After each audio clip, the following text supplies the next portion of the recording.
सारी सृष्टि रचना बताई कि पुत्रों बच्चों तुमने एक भयंकर भूल करी थी। ये काल भगवान वहां तपस्या कर रहा था तो तुम उस पर आसक्त हो गए और वो तपस्या कर रहा था कि मुझे अलग स्थान चाहिए। सत्ययुग तप इसने एक किया, उसके प्रतिफल में परमेश्वर सत्य पुरुष ने कबीर साहिब जी ने इसको 21 ब्रह्मांड प्रदान कर दिए। तप से राज्य प्राप्त होता है। इसने फिर सत्ययुग तप किया। फिर परमात्मा ने पूछा कि तू क्या चाहता है। इसने कहा जी भगवान मुझे कुछ कंस्ट्रक्शन करने की सामग्री दे दो, मटेरियल दो। ये ब्रह्मांड 21 ब्रह्मांड तो ऐसे हैं जैसे खाली प्लाट पड़े हो। परमात्मा ने इसको 5 तत्व और 3 गुण प्रदान कर दिए कि ले तू अपना खेल ले खिलौना। तो इसने सोचा कि कंस्ट्रक्शन भी कर लूंगा, मकान बना लिया प्लाट में, फिर मैं अकेला इनमें करूंगा क्या, मेरे साथ कुछ प्राणी भी होने चाहिए। इसने फिर तप शुरू किया। तब इसने क्या मांगा कि भगवान मुझे कुछ जीव दे दो। 64 युग जब तप कर लिया, परमात्मा ने पूछा कि अब क्या चाहता है, 2 मांगा तुझे मैंने दे दिया। तब इसने कहा कि परमात्मा कुछ आत्माएं दे दो, मेरा अकेले का दिल नहीं लगता।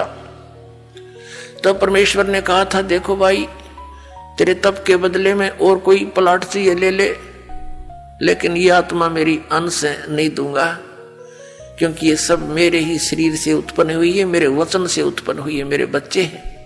अपने आत्मा जिसका लाग गया वो जाने। जैसे इन बहनों से पूछ कर देखो, पिता में भी ममता इतनी नहीं बनती बच्चों में जितनी मां में बनती है।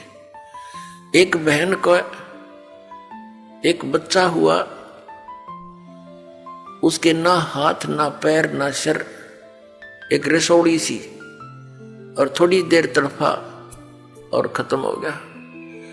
उसके लिए भी बुरी तरह रो रही है, टक्कर मार मार के, हाय मेरा बच्चा, हाय मेरा बच्चा।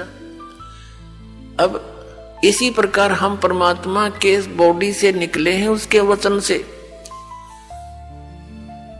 और पुण्यात्माओं जो ये लोग कहते हैं, कुछ दिग्भ्रष्ट व्यक्ति आचार्य पद प्राप्त करके, गुरु पद प्राप्त करके इन्होंने ठेका ले रखा है जनता को गुमराह करने का और शास्त्र विरुद्ध ज्ञान बताने का। ये कहते हैं जीव ही परमात्मा है और अस्तित्व है ही नहीं। अब जैसे ये साथ में उदाहरण भी लेते हैं तुलसीदास कृत रामायण की चौपाइयों का।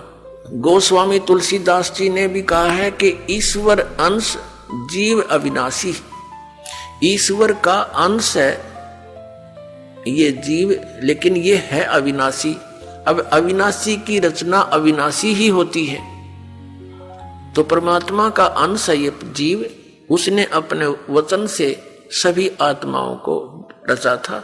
तो कितनी ममता उस परमात्मा की आपके अंदर। आप तो समझ नहीं सकते इस बात को, क्योंकि आपने यो ज्ञान कदे सुना ही नहीं। यदि सतलोक और सचखंड की महिमा सुनाने वाले ये नकली पंथ थे, ये राधा स्वामी और ये सच्चा सौदा वाले और ये जय गुरुदेव वाले और ये निरंकारी जनोद वाले, ये सारे नकली थे, न कख नहीं पता सतलोक और सचखंड का। ये काल प्रेरणा से काल ने पहले भेज दिए थे कि इतना रोड़े रड़ा दूं उस सतलोक और सचखंड के ज्ञान को कि कोई सच्चाई बताने वाला आवे सतलोक तय तो इनका पल्ला पड़ा ही नहीं, कुछ भी इनके गले उतरे नहीं। ये सारा सुनियोजित तरीके से इसी समय किया गया इस काल ने। ये दास ये इसका कंसेप्ट क्लियर करना चाहता है कि ये अब ये सारा अड़ंगा के ऊपर अड़ा दिया। कैसे अड़ गया? ये इतने पंथ बन गए और इतने श्रद्धालु उनके चिपक गए, कोई ज्ञान ना ध्यान उनका, क्योंकि ये काल प्रेरणा से और काल के प्रभाव से, मन काल है सबके अंदर और ये काल मन के रिपोर्ट से चलता है, ये मन काल के रिमोट से।